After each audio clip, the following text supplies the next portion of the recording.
माताओं की आज्ञा से मिलने जाती है अपना पिताश्री। उस समय में जनक महाराज, एक और तो उनको अपनी पुत्री की वजह से उनको बिना कारण वनवास हुआ और भयंकर कष्ट आया 14 साल का, तो पिता का हृदय में जरूर दुख था अपनी पुत्री के लिए, लेकिन एक ओर से जनक महाराज को बहुत खुशी भी थी। जनक महाराज ने अपनी पुत्री को आशीर्वाद देते हुए, गले लगाते हुए, प्रसन्नता व्यक्त करते हुए कहा था, पुत्री पवित्र किए कुल दो, पुत्री पवित्र किए कुल दो। है पुत्री, तुमने तो दोनों कुलों का उद्धार कर दिया। सीता माता को भी बहुत संतोष हुआ कि मेरा पिताश्री ने मुझे जो संस्कार दिया था आज वो सार्थक हो गया। आज मेरा पिताश्री को मेरा आचरण से, मेरी पतिव्रता धर्म से बहुत प्रसन्नता है। इसलिए ये तृण पेटी का उद्धार कर देती है और दोनों कुलों का उद्धार करने वाली पतिव्रता नारी होती है। ऐसा भक्ति माता को बाल शर्मा ससुर जी कहते हैं। हमें आगे कहते हैं, देखो पतिव्रता धर्म की कितनी महिमा है। भगवान का भक्त भी अगर अपना इष्टदेव प्रत्यय अगर पतिव्रता धर्म का एक टेक रखे, एक निष्ठ हो जाए, अनन्य भक्त हो जाए, ये जो अनन्य भाव है ना भक्तजनों, ये अनन्य भाव है वो ही पतिव्रता की टेक। जैसे कि मीराबाई ने कहा था, मेरे तो गिरिधर गोपाल दूसरो न कोई, दूसरो न कोई साधो सकल लोक जोई। ये दूसरो, इधर बैठ जाओ, ये खुशी लेके आओ। ये दूसरो न कोई साधो सकल लोक जोई, हे मेरे तो गिरिधर गोपाल। अब सकल लोक मैंने देख लिया, लेकिन मेरे लिए एक कृष्ण सिवाय और कोई है। आप भगवान का भक्त को भगवान के विषय, अपना इष्टदेव के प्रत्यय पातिव्रत्य धर्म की अनन्य निष्ठा। एक तो सांसारिक पातिव्रत्य धर्म होता है और एक आध्यात्मिक पातिव्रत्य धर्म होता है। दोनों की बहुत महानता है। समझ लो कि एक साधारण स्त्री, एक साधारण पुरुष में भी अगर मानवता की दृष्टि से, धर्म की दृष्टि से भी अगर वो पतिव्रता धर्म का पालन करे तो उसमें महान सामर्थ्य आती। तो फिर जो भक्तजन अपना इष्ट देव के प्रत्यय अनन्य निष्ठा रखे और पतिव्रता की दृढ़ टेक रखे, तो फिर उसको क्या होता है, उनकी सामर्थ्य, उनका पावर, उनका सुख, उनकी क्या कमी बता दो। इसलिए भक्तजनों, अब यहाँ पतिव्रता का जो धार्मिक दृष्टि से, जो सांसारिक दृष्टि से जो स्त्री अपना पति में जो निष्ठा रखे अनन्य और पतिव्रत धर्म का पालन करे, तो उसमें भी कितनी सामर्थ्य आती है देखो, और उनका कितना प्रभाव होता है। तो अब बाल शर्मा भक्ति माता को कहते हैं, देखो, तन रोम लेखे कोटि वर्ष रे, रमे स्वर्गे ये नारी ने पुरुष रे। शरीर में जितना रोम है, वो ध्यान से सुनना, जो स्त्री पतिव्रता नारी हो तो वो दोनों की जोड़ी को क्या मिलता है, पति और पत्नी को। देखो, शरीर में जितना रोम है, एक एक रोम से 1-1 करोड़ वर्ष, तो 3.5 करोड़ रोम है। कितना रोम है? 3.5 करोड़ रोम है भक्तजनों। अब 3.5 करोड़ रोम है तो 3.5 करोड़ गुना करोड़ वर्ष, इतना समय तक वो स्वर्ग में दोनों पति पत्नी सुख भोगते हैं। इतना तो मात्र धार्मिक दृष्टि से गृहस्थाश्रम में अगर कोई स्त्री पतिव्रता धर्म का पालन करे तो उनका इतना फल। तो आप समझ लो कि अगर कोई भक्त अपना इष्ट देव में पातिव्रत्य धर्म की टेक रखे, जैसे हनुमान जी ने भगवान श्री राम में रखी थी, जैसे मीराबाई ने भगवान श्री कृष्ण में रखी थी, जैसे अपने दादा काचर, ऐसे कोई संतों भक्तों भगवान स्वामी नारायण के समय में कई ऐसे हजारों संतों भक्तों ने भगवान स्वामीनारायण में ऐसी निष्ठा रखी थी पातिव्रत्य धर्म की। ऐसा भी आज भी अपना इष्ट देव प्रत्यय अगर कोई भक्त अनन्य निष्ठा रखता होगा तो उसको कितना सुख मिलता होगा, आप कल्पना कर लो। कितनी सुंदर बात है। देखो तन એટલે शरीर रोम, तन रोम लेखे कोटि वर्ष रे, रमे स्वर्गे नारी ने पुरुष रे। ये दोनों स्त्री और पुरुष दोनों एक एक रोम के से करोड़ करोड़ वर्ष ये स्वर्ग में सुख भोगते, ऐसा शास्त्र कहते हैं। इसलिए बहुत अद्भुत महिमा है पतिव्रता धर्म का। बाल शर्मा कहते हैं बहुत अद्भुत कथा लिखी है भाई। देखो भक्ति माता का और धर्म पिता का विवाह हुआ है और उनके घर पे साक्षात परब्रह्म भगवान स्वामी नारायण प्रकट होने वाले हैं। उससे पहले उनका जीवन में कितनी नींव मजबूत बनाई रही है, देखो अद्भुत कथा है। आगे आगे बाल शर्मा पतिव्रता स्त्री की महिमा बताते हैं। देखो सूर शशि थवाने पावन रे, बीतो पवन स्पर्शे तन रे। कितनी सुंदर बात है। देखो सूर्य और चंद्र दोनों, जो कि भाई ये जो शरीर है ना अपना, ये सूर्य और चंद्र का किरणों से पोषित होता है। तो सूर्य और चंद्र का स्पर्श तो किरणों के माध्यम से हमको होता ही। वैसे जो पातिव्रता धर्म हो ने, जो नारी पतिव्रता हो वो अपना पति सिवाय किसी का स्पर्श कर दे नहीं है। लेकिन भाई पवन ये किरणों सूर्य चंद्र का वो तो उनका शरीर को स्पर्श करते ही है ना। लेकिन वो भी शास्त्र कहते हैं देखो ये सूर्य चंद्र अपनी किरणों से खुद को पावन बनाने के लिए वो पतिव्रता स्त्री की किरणों से सेवा करते। लेकिन उनको महिमा है इतना, ओ सूर्य को महिमा है, चंद्र को महिमा है, ओ ये नारी पतिव्रता है, ये सती का हम स्पर्श करेंगे तो हमारा जीवन धन्य हो जाएगा। ऐसा सूर्य और चंद्र भी महिमा समझते और उनकी पतिव्रता धर्म का वो पतिव्रता स्त्री की महिमा समझकर उनका स्पर्श करते। तो समझ लो कि कितनी महिमा होगी पतिव्रता नारी। क्या लिखा है देखो अशोक भाई, ध्यान देकर सुनना। सूर्य शशि थवाने पावन रे, बीतो पवन स्पर्शे तन रे। अब भाई बीतो पवन अरे वायुदेव डरते हैं उनका स्पर्श करने के लिए। क्यों डरते हैं बताओ मुझे, चलो जो भाई हम चर्चा हम जो सूर्य और चंद्रमा ऐसा नहीं लिखा, लेकिन पवन है ना वो डरता डरता स्पर्श करता है ऐसा लिखा। चलो भाई बताओ भक्तजनों, जो थोड़ी हम चिंतन करो विचार करो तो थोड़ा अच्छा लगेगा और ध्यान भी लगेगा अपना। जरा अरविंद भाई बताओ, अशोक भाई बताओ जरा, और आप भी बता सकते हो। चलो भाई सूर्य और चंद्र के लिए डरते डरते स्पर्श करने की बात नहीं, लेकिन वायुदेव के लिए डरते डरते स्पर्श करने की बात। आयु देखो बीतो पवन स्पर्शे तन रे, जो डरता डरता वायुदेव वो स्पर्श करते। क्यों भाई बताओ, चलो भाई किसी को बताओ। कनु भाई बोलो जय स्वामीनारायण। अद्भुत भाई है भगवान ना भक्तो ये बधो विचारा भक्त चिंतामणी ग्रंथ है। भक्त चिंतामणी में बिना कारण कोई शब्द का उसमें उच्चारण किया न, क्योंकि भाई वायुदेव जब बहता है ने तो वस्त्र को हिलाता है।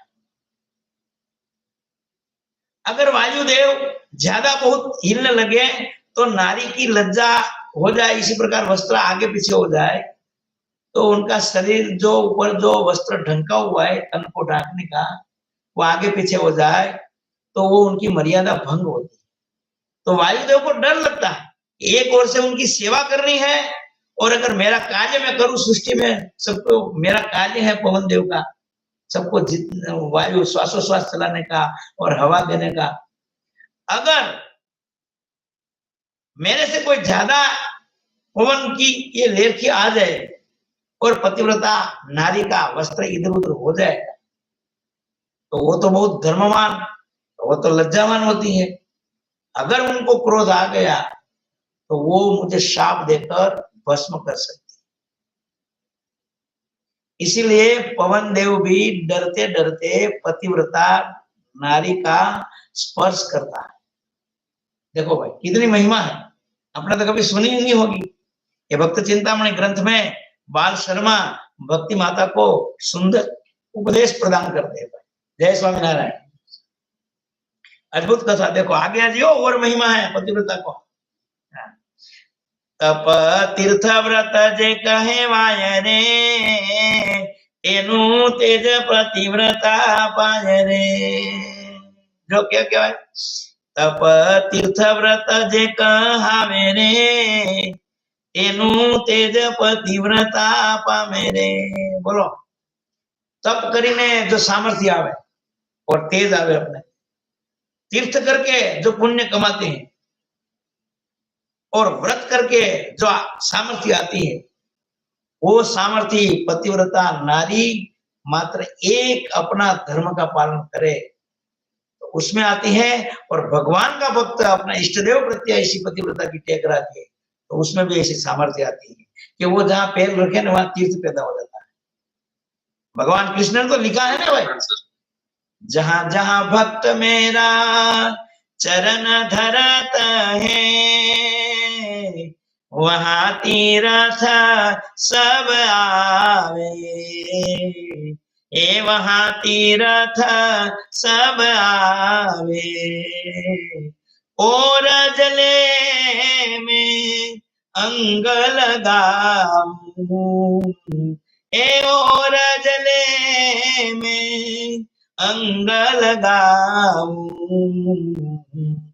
कोटि ब्रह्मांड फल पावे तब, ऐसो भक्त मोहे भावे, ऐसो भक्त मोहे भावे तब, ऐसो भक्त मोहे भावे।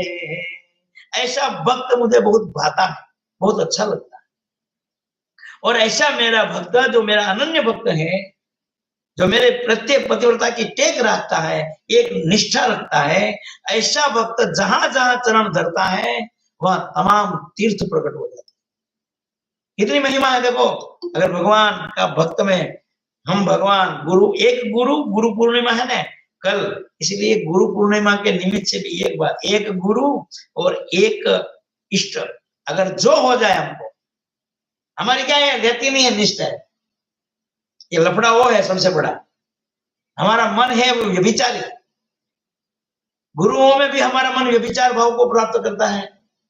थोड़ा दिन ये गुरु किया, थोड़ा दिन वो गुरु किया, चलता रहता है। कई लोगों को तो आदत होती है हर साल वो गुरु बदले, और नहीं वो कहते ना वो चेंज मांगे, अपडेट ये अपडेट का जमाना है, गुरु में भी अपडेट मांगे। इसलिए शास्त्र कहते हैं एक है प्रकरण तो शायद 12 नंबर का प्रकरण है। अब मैं तो क्या है इसमें ऐसे ही बोल रहा हूं, अब मेरे को अभी इतना वो नहीं है, लिख रखा नहीं है, कड़ी नंबर नहीं से लिखा नहीं है, तो ध्यान से देखो क्या कहते हैं। बहुत अद्भुत कथा है। इसलिए जहां जहां पतिव्रता नारी या पतिव्रता धर्म रखने वाला भगवान का भक्त, वो जहां जहां पैर रखता है वहां तीर्थ पैदा हो जाता है। और भगवान तो कहते हैं वहां कि ऐसा कोई भक्त हो ना तो उनकी चरण रज, जहां मेरा भक्त ने चरण रखा हुआ है ना, वो चरण स्वयं भगवान कहते हैं कि वो चरण की रज में मेरा अंग में लगा। इतनी भगवान अपना भक्त की महिमा समझते हैं भाई देखो। इसलिए दोनों चीजों को अपने समझना चाहिए। आज और गुरु पूर्णिमा है कल, तो गुरु पूर्णिमा के निमित्त से गुरु निष्ठा भी ऐसी होनी चाहिए।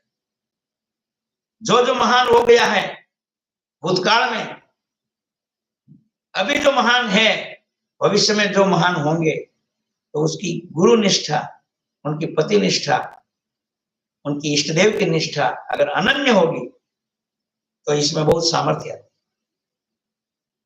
आप कल्पना करो ना भाई, ऐसी कथा महाभारत में आती है कि गांधारी एक खाली धृतराष्ट्र था जो मोहित व्यक्ति था, जो अंधा था,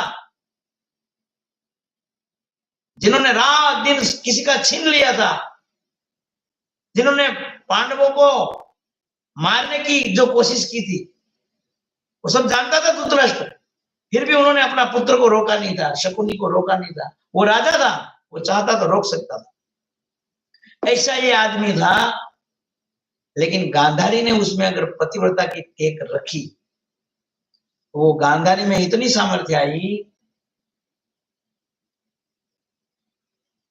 कि उन्होंने दुर्योधन को वज्र का बना दिया। जब उन्होंने वर्षों के बाद में जिंदगी भर उन्होंने, अपना पति सूरदास था, अंध था, तो उन्होंने भी आंखों पे पट्टी बांधी, और जब उन्होंने दुर्योधन को आशीर्वाद देने के लिए वो पट्टी हटाई अपनी आंखों से, तो दुर्योधन पूरा वज्र का हो गया। समझ लो कि पातिव्रता धर्म में एक निष्ठा रखने में कितनी पावर आता है, कितना स्ट्रोंग हो जाती है वो। इवन भगवान कृष्ण को भी उन्होंने श्राप दे दिया, जिस प्रकार तुमने हमारा कुल को नष्ट करवाया, अगर तुम चाहता तो युद्ध नहीं होता, लेकिन तुम्हारी वजह से मेरा सब कुल नष्ट हो गया, इसलिए मैं श्राप देती हूं कि तुम्हारा यदु कुल भी एक दिन नष्ट हो जाएगा। और भगवान ने हंसते हंसते खुशी से इस श्राप को स्वीकार किया। ये पातिव्रत के धर्म की पावर है। ऐसी तो हजारों कथा अपना शास्त्रों में भरी हुई है, इसलिए भगवान का भक्त को ये कथाओं जरूर श्रवण करनी चाहिए, सुननी चाहिए और समझनी चाहिए, और एक गुरु निष्ठा और एक इष्ट निष्ठा दृढ़ करके रखनी चाहिए। अद्भुत कथा है भाई। देखो, ये धर्मदेव और भक्ति माता का विवाह होने जा रहा है। विवाह हो गया, फिर माता पिता को, धर्मदेव और भक्ति माता को अपना ससुर जी, भक्ति माता का ससुर जी, धर्मदेव का पिताश्री सुंदर उपदेश देते हैं। देखो कितनी बात है अद्भुत। आगे कहते हैं, देखो, पापी पृथ्वी निष्पर से जो रजरे, थाय पवित्र नहीं आश्चर्य रे। आलो अद्भुत। और ये अंतिम महिमा है कि कोई पतिव्रता नारी कोई जगह से पृथ्वी ऊपर से गुजरी हो, वहां से पसार हुई हो, और उनका चरणों की रज वहां पड़ी हो, और अगर कोई पापी ऊपर ये चरणों की रज गिर जावे तो ये पाप सब नष्ट हो जाता है। इतनी महिमा पतिव्रता धर्म की शास्त्रों में बताई गई। अब ये जो बातों करते करते भक्ति माता ने पूछा कि पिताश्री, आप मुझे महान महान जो सती नारियां हो गई हुई ने, तो उनकी कोई कथा के, उनकी कोई स्टोरी के, उनकी कोई ऐसी ऐसी महान महान सती हुई ने, उनकी बातों मुझे बताओ। तो फिर बाल शर्मा ने शांडिली, सत्या, संगना, स्वाहा, लोपामुद्रा, ये बधाई महान महान सन्नारी जो हो गई ने, हैं, उनकी कथाओं सुनाई, उनका नाम दिया कि आप भी ऐसी बनो। ये शांडिली कौन थी? जिन्होंने सूर्य की गति रोक दी थी भाई, पूरी सृष्टि में हाहाकार मच गया था अपना पतिव्रता धर्म का प्रभाव से। अद्भुत कथा है भाई, बहुत ध्यान से सुनो। स्वाहा है, वो तो अग्निदेव की पत्नी है। सत्या है, वो भगवान कृष्ण की पत्नी है। लोपामुद्रा, ये अगस्त्य मुनि की पत्नी है। देखो, इनका नाम आ गया शास्त्रों में, इनकी महानता आ गई, क्योंकि उन्होंने पातिव्रत्य धर्म का पालन किया था। इसलिए बाल शर्मा ने बड़े भाव से सुंदर उपदेश दिया है। बाल शर्मा पिताश्री ने ये सुंदर उपदेश दिया, उसमें ये महान महान जो पतिव्रता नारियां थी ने, उसका नाम लिया है। उसकी एक दो कथाओं अपन श्रवण करें, ताकि अपन को पतिव्रता धर्म की महिमा समझ में आवे। अनुसुईया, सती अनुसुईया, उनकी महिमा भी पतिव्रता धर्म की बहुत है, संसार में प्रसिद्ध है कि ब्रह्मा, विष्णु और शिव तीनों को अपना पतिव्रत्या धर्म का प्रभाव से माता अनसुया ने 6 महीना का छोटा बालक बना दिया, जो ब्रह्मांड का रचयिता है, ब्रह्मांड का पालनहार है, ब्रह्मांड का संहार करने वाला है। लेकिन ये अनसुया माता की जो पतिव्रता धर्म है ना, और इतना ही नहीं भाई, रामायण में ऐसी कथा आती है कि भगवान राम सीता माता के साथ में जब वन में गए थे ना, तो अनसुया अत्रि ऋषि का आश्रम में पधारते हैं भगवान राम।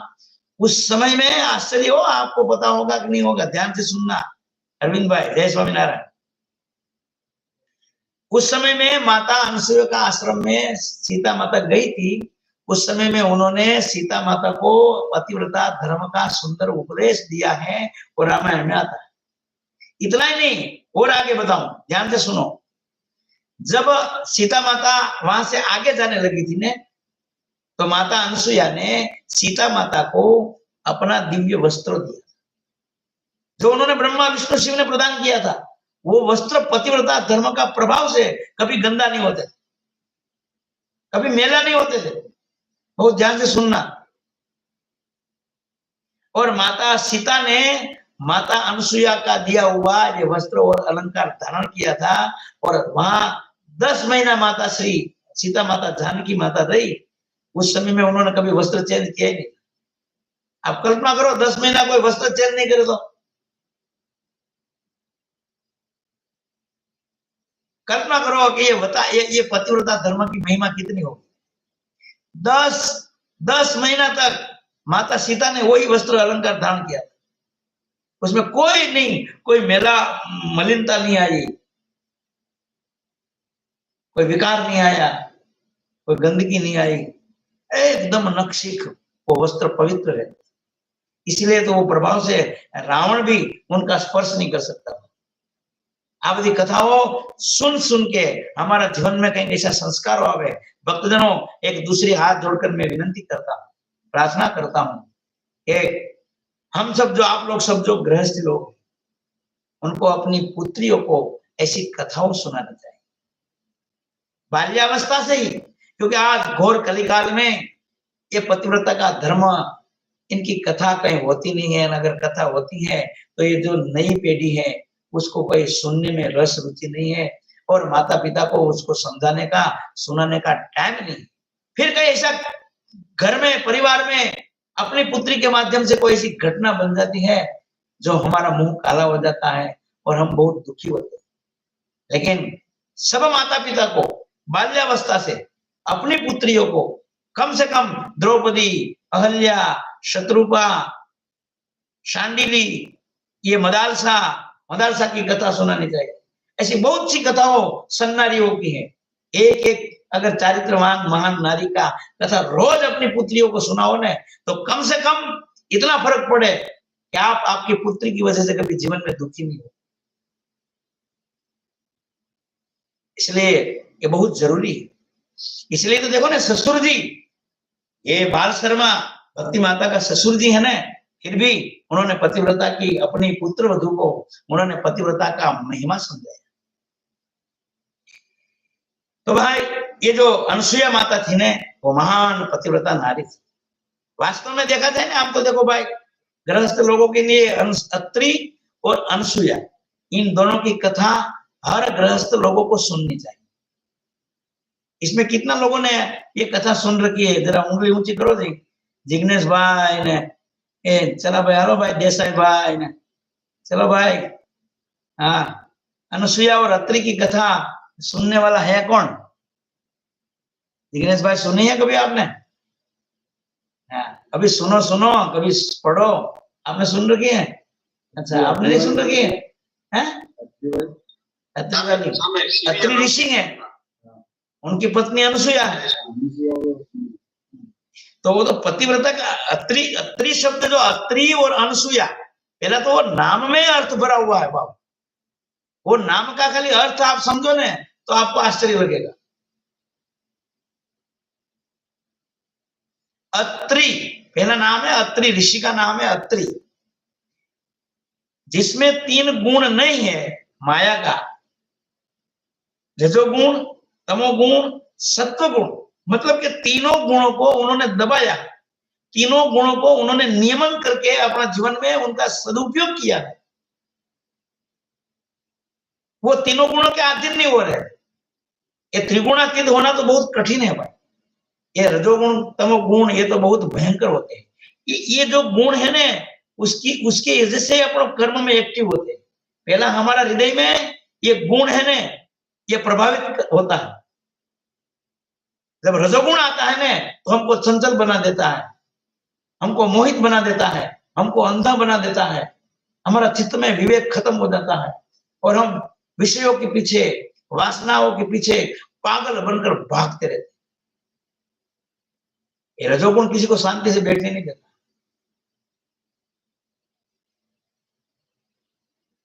फिर आवे तमोगुण। तमोगुण में क्या होता है? आलस, प्रमा, निद्रा, बेचैनी, सुस्ती, जड़ता, ये भयंकर होता है बहुत। ये तामस भाव व्यक्ति का जीवन को नष्ट कर देता है। अंतधंध क्रिया होती है सब बिना विचार। विचार तो होता ही नहीं तामस भाव, विचार बिना ही क्रिया होती है। बस लौकिक सुख का भी विचार नहीं होता है। रजोगुणी व्यक्ति तो अभी लौकिक सुख का तो वो सोच रखता है, विचार रखता है। लेकिन तमोगुण को तो लौकिक सुख भोगने में भी विवेक विचार नहीं होता है। बस सुख देखा नहीं और वो सही है, कितना सुख है वो कहीं विचार नहीं होता है। अत्रि ऋषि जो थे ने, वो ये तीनों गुणों से पर उठे थे और उन्होंने तीनों गुणों को नियम में किया था। गुण के आधार में प्रभाव में आकर वो कोई क्रिया नहीं करते थे, इसलिए उनका नाम था अत्रि ऋषि। जय स्वामीनारायण। और उनकी पत्नी ऐसी मिली भाई उनको, अनसुया। क्या नाम है जरा बोलो? अनसुया। अन मतलब नहीं, असूया मतलब मत्सर। मत्सर आवे ना जो हमने एक मत्सर का वचनामृत भगवान स्वामीनारायण ने कहा है। अरविंद भाई आपको पता है कौन सा नंबर का वचनामृत है वो?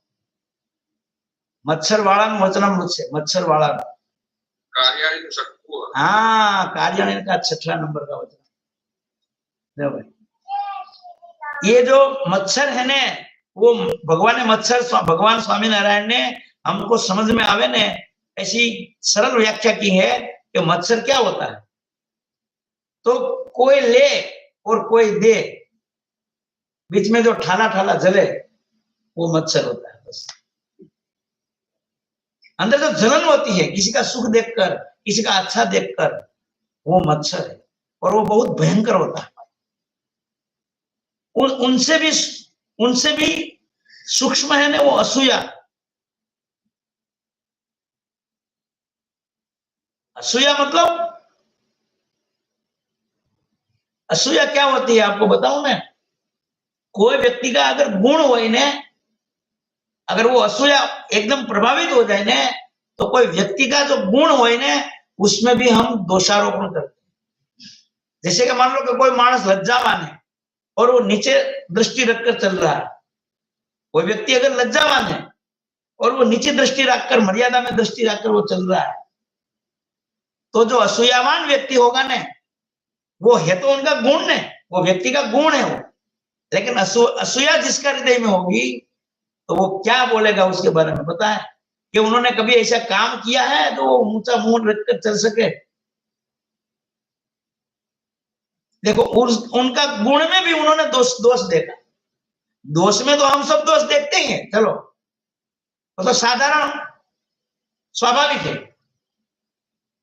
लेकिन व्यक्ति का गुण में भी जो व्यक्ति दोष देखे ना वो असूया है। और जब प्रभावित हो जाता है ना मत्सर, असूया, ईर्ष्या, ये जब व्यक्ति का पतन बहुत भयंकर होता है। वो द्रोह कर लेता है, वो विनाश नोतर देता है पूरा न पूरा। देखो भाई ये असूया क्या होती है। ये जो पांडवों थे ने, वो भगवान की इच्छा से कुंता माता ने देवताओं की प्रसन्नता से प्राप्त किया था और अपने पति की आज्ञा लेकर प्राप्त किया था। और देवताओं ने आशीर्वाद देकर कुंता माता को पुत्र प्रदान किया था।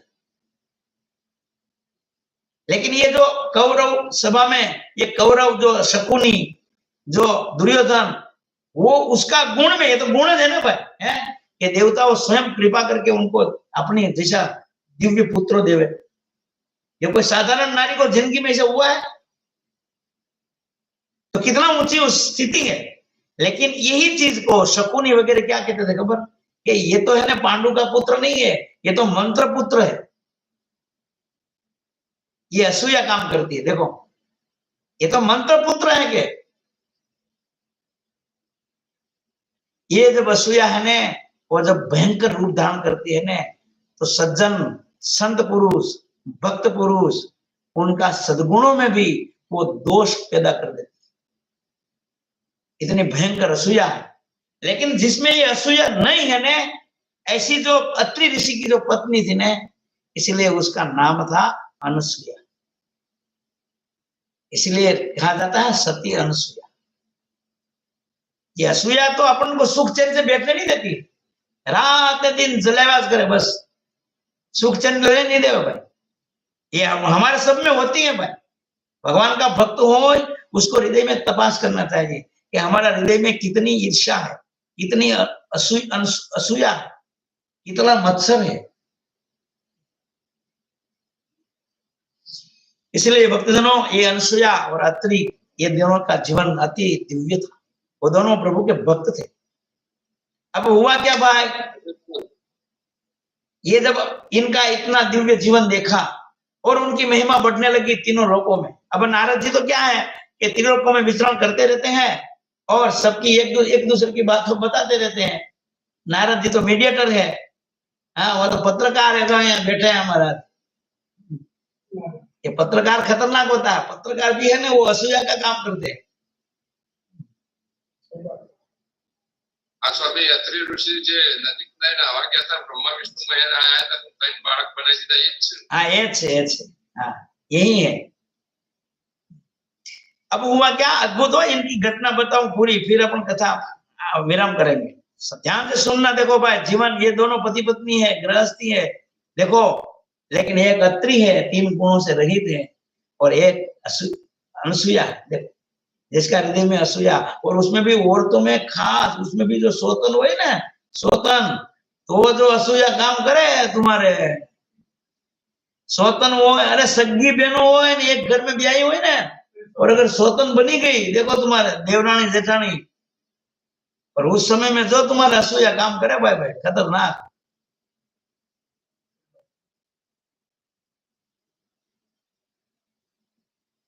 वो फिर गालियां बोले ना, वो निंदा, उनकी गालियां तो भयंकर होती है भाई। उनकी तो कथा करो ना तो कथा ही पूरी नहीं हुई। ये अनुसूया माता इतनी पवित्र थी, उन्होंने कभी किसी प्रति जलन ईर्ष्या असूया का भाव नहीं, और पतिव्रता की टेक थी। अब वो दोनों की भाई यश कीर्ति बढ़ने लगी। नारद जी ने उनकी यश कीर्ति एक बार ब्रह्मलोक में, विष्णुलोक में और शिवलोक में जाकर इन तीनों की पत्नियों को सुनाई। अब वो तो ब्रह्मांड का अधिपति है भाई, 14 लोक का धनी है तीनों ही।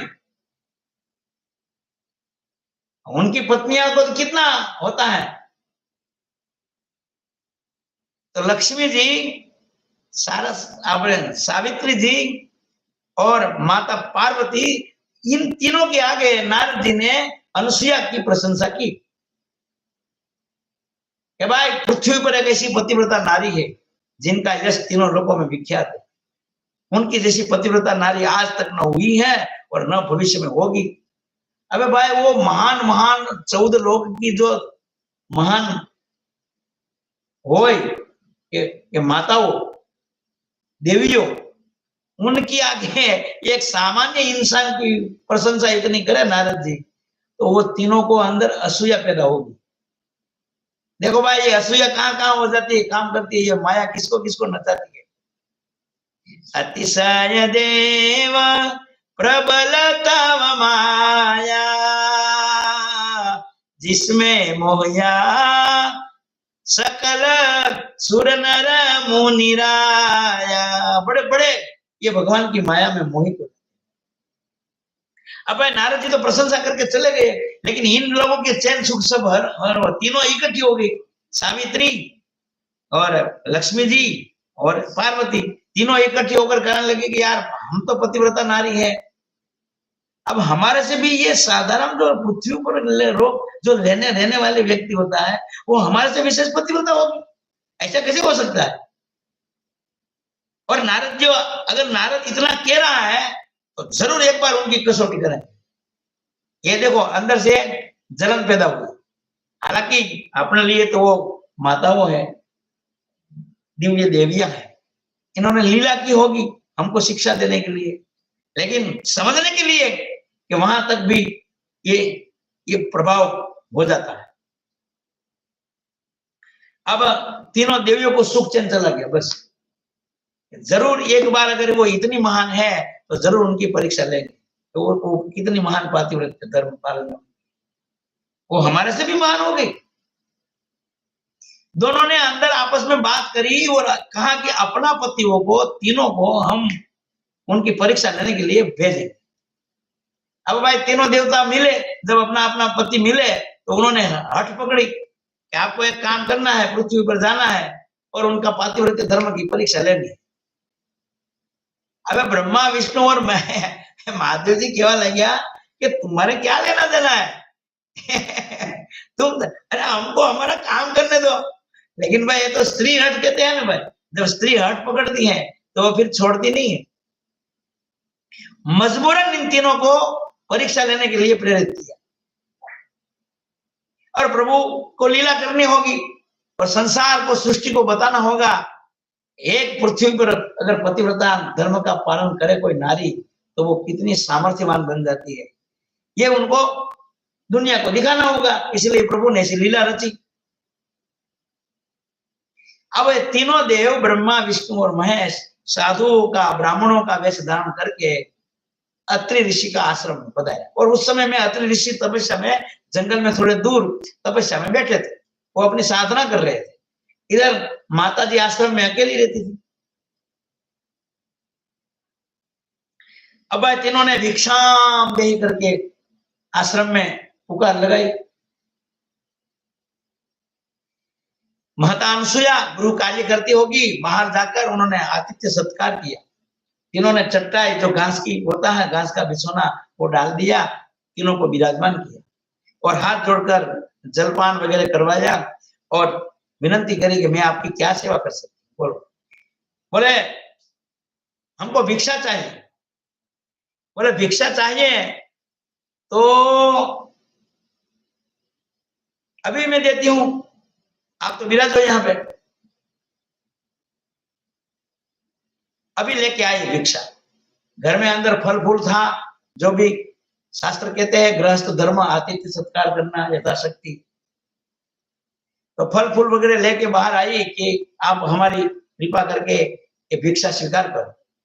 बोले ऐसे नहीं, हम जो चाहे ऐसी भिक्षा हमको आपको देनी पड़ेगी। बोले आदेश करो, अगर हमारी सामर्थ्य होगी तो हम आपकी जरूर सेवा करें। बोले आप हमको नग्न अवस्था में भिक्षा प्रदान करो। अबे भाई पातिव्रत्य धर्म का एक नियम होता है कि जो स्त्री पतिव्रता हो वो अपना पति सिवाय अपना शरीर किसी को दिखाती नहीं। अब ये पर पुरुष के सामने, दूसरी व्यक्तियों के सामने ये नग्न कैसे हो सकती? लेकिन उन्होंने डिमांड ही ऐसी करी, अगर आप इस प्रकार हमको भिक्षा नहीं दोगा तो हम बिना भिक्षा ले चले जाएंगे और आपका आतिथ्य धर्म नष्ट हो जाएगा। अब धर्म संकट पैदा हो गया। देखो भाई, ये भारतीय नारियों में कितनी सामर्थ्य थी। देखो धर्म संकट आया, एक और आतिथ्य धर्म और दूसरी ओर पातिव्रत्य धर्म। दोनों धर्म जब टकरावे ना तो क्या करना चाहिए, ऐसी परिस्थिति आएगी। तो उस समय में ये तो महान पतिव्रता नारी थी ने, उन्होंने एक क्षण में माप लिया कि ये मेरी परीक्षा लेने आए। तुरंत भाई अपना पति को याद करके उन्होंने हाथ में पानी की अंजलि ली थी। और ये जो तीनों ब्राह्मण वेश में, ये साधुओं का वेश में ब्रह्मा विष्णु और महेश तीनों बैठे थे ना, उसके ऊपर संकल्प लेकर कि अगर मेरा पातिव्रत्य धर्म सही है और मैंने स्वप्न में भी कभी पर पुरुष का संकल्प न किया तो ये तीनों देवता 6-6 महीना का बालक बने। और उन्होंने पानी की अंजलि जैसी छाटी ने तो भाई ब्रह्मा विष्णु और महेश त्रिदेव, तीनों देव छोटे छोटे बच्चे बन गए। अब छोटा बालक है 6 महीना का, उसको स्तनपान कराना और उसको झूला में झूलाना और उसके सामने वस्त्र पहरो या न पहरो कोई फर्क पड़ता नहीं है, कोई मर्यादा भंग होता नहीं है। माता तीनों को स्तनपान कराने लगी, उन्होंने वस्त्र उतार दिया और तीनों के लिए झूला बांध दिया फिर, और तीनों को झूला में झूलाने लगी और नग्न होकर अपना कर्तव्य, अपना वचन का पालन कर दिया। अब आए वृक्ष के नीचे तीनों झूला में उनको झूलावे, उसको प्रेम से लाड लड़ावे, अपना बच्चा मानकर प्रेम से उसका पोषण करने लगी। अब इधर भाई समय व्यतीत होने लगा। लक्ष्मी जी, सावित्री माता और ये भाई पार्वती माता तीनों इंतजार करे कि कब आवे और क्या रिजल्ट आएगा, पता चलेगा कितनी महान पतिव्रता है, लेकिन कोई आया ही नहीं। समय व्यतीत होने लगा, ये व्याकुल हो गई, ये कहाँ गए। इतने में नारद जी आए। नारद जी ने आते देखते ही तीनों ने पूछा, नारद जी क्या मैसेज है? बोले मैसेज बहुत भयंकर है। आपने जो इनकी ईर्ष्या की उसका यह परिणाम है। आपसे सहन नहीं हुई किसी से प्रशंसा, लेकिन बताओ तो सही हुआ क्या? बोले बताने से कुछ नहीं है, भयंकर हुआ है बहुत। अब वो वापस आने वाले नहीं है, आपको लेने जाना पड़ेगा उसको। बोले हुआ क्या? बोले वहां जाके देखो। भाई अति व्याकुल होकर तीनों नारी हो, तीनों देवियां जो थी ने, वो आई अत्रि मुनि का आश्रम। तीनों देवियों को आते देखते ही अनुसुईया माता ने प्रणाम किया। ये तो झुला रहे थे तीनों को अलग अलग पालना में, वड़ का पेड़ की डाल, जंगल सुंदर मजानो, और उसमें शीतल मंद सुगंध वायु बहता था और माता अनुसुईया सबको झूला डाल रही थी। तीनों देवियों ने उनको क्षमा मांगी, प्रार्थना करी कि हमारी गलती हो गई, हमने आपके प्रति ईर्ष्या का भाव किया, अब कम से कम हमारा पति हमको लौटा दे। बोले कोई बात नहीं माताओं, आपका तो हमको दर्शन हो गया, यही हमारा धन्यवाद है, लेकिन ये आपका पति है तो आप पहचान लो, अपना ले जाओ, मुझे कोई दिक्कत नहीं है। मेरा तो सौभाग्य कि इतना दिन यहाँ साक्षात सृष्टि का रचयिता साक्षात महादेव जी स्वयं काल है और पालन करने वाला सृष्टि मात्र का प्रभु नारायण ये मेरे आंगने में बालक बनकर रहे, ये मेरा अहोभाग्य। आप ले जाओ। अबे भाई वो तीनों देवियां है ने, वो अपना अपना पति के पास में जावे, लेकिन ये खरी का तीनों ही आकार, रूप, आंखों, चेहरों सब कुछ एक जुलता है, मिलता जुलता। अब पहचानने में नहीं आवे। अब हो सकता है उल्टा सुल्टा हो जाए तो लफड़ा हो जाए भाई। देखो भाई, एक पतिव्रता, एक स्त्री अगर एक नर में, एक मनुष्य में पतिव्रता की टेक रखती है तो भी उसका कितना सामर्थ्य हो जाता है, पूरा ब्रह्मांड को अपना कदमों में झुकाई दे, इतनी सामर्थ्य ये पातिव्रत्य धर्म में। ये भक्ति माता को ये निम्न में मजबूत में ये आशीर्वाद मिला है। देखो इतनी दिव्य कथा है, इसलिए तो परम पुरुषोत्तम भक्ति माता का पुत्र बनकर आए। और भक्ति माता ने पूछा, पची भक्ति ये पूछी सुनो ससरा वृद्धता पतिव्रता ना धर्मनी मने कहो विध विधवात। हे ससुर जी, कृपा करके मुझे पतिव्रता का धर्म की बात बताओ, उसकी महिमा समझाओ। और बाल शर्मा ने ये सब बातों बताई। इधर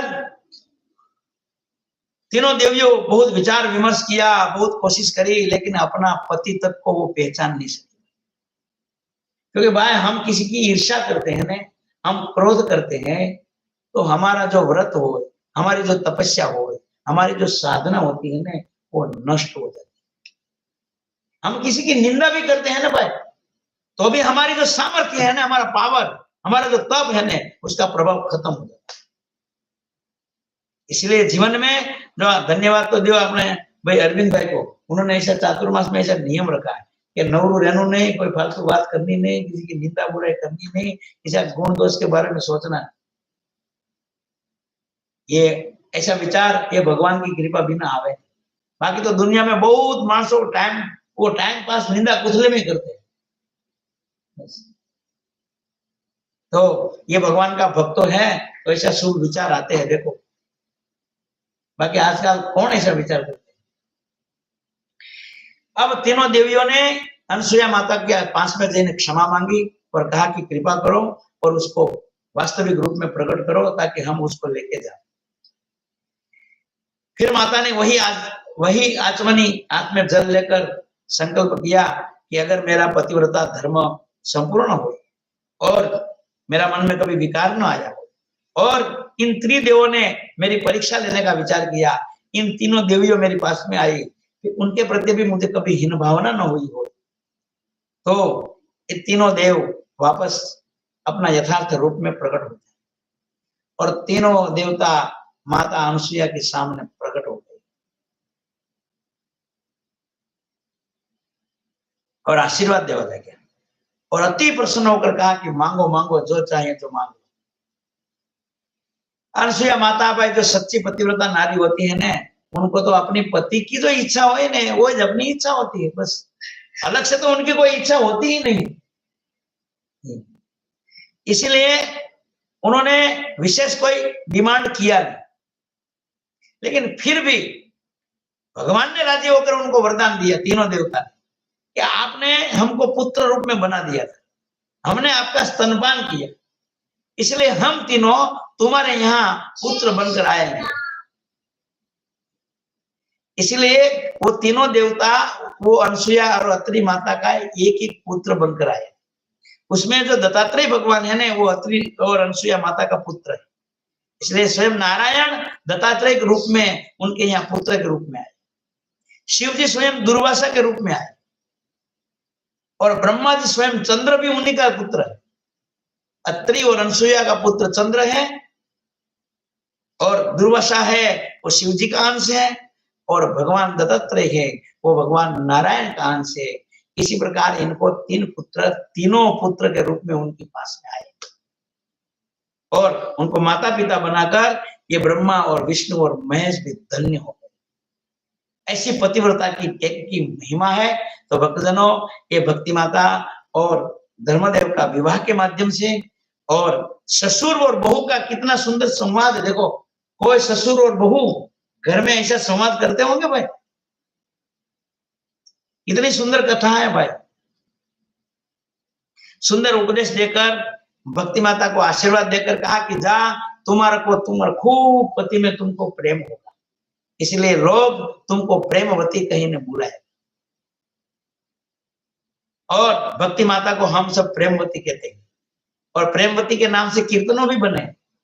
माता प्रेमवती झूलावे कुंवर पारणे रे, ए झूले रूपालो रसियो राजीवने।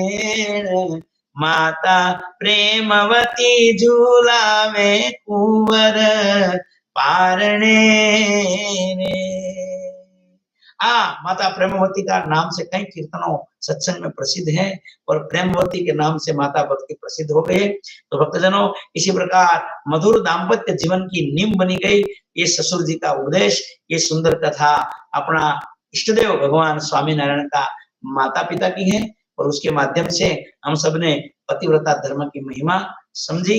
आज की कथा को यहाँ विराम करते हैं और यही कथा हमारा इष्टदेव भगवान स्वामीनारायण उनका माता पिता का चरणों में अपन समर्पण करते हैं। बोलो स्वामीनारायण भगवान, हरे कृष्ण महाराज की जय। जय स्वामीनारायण। जय स्वामीनारायण।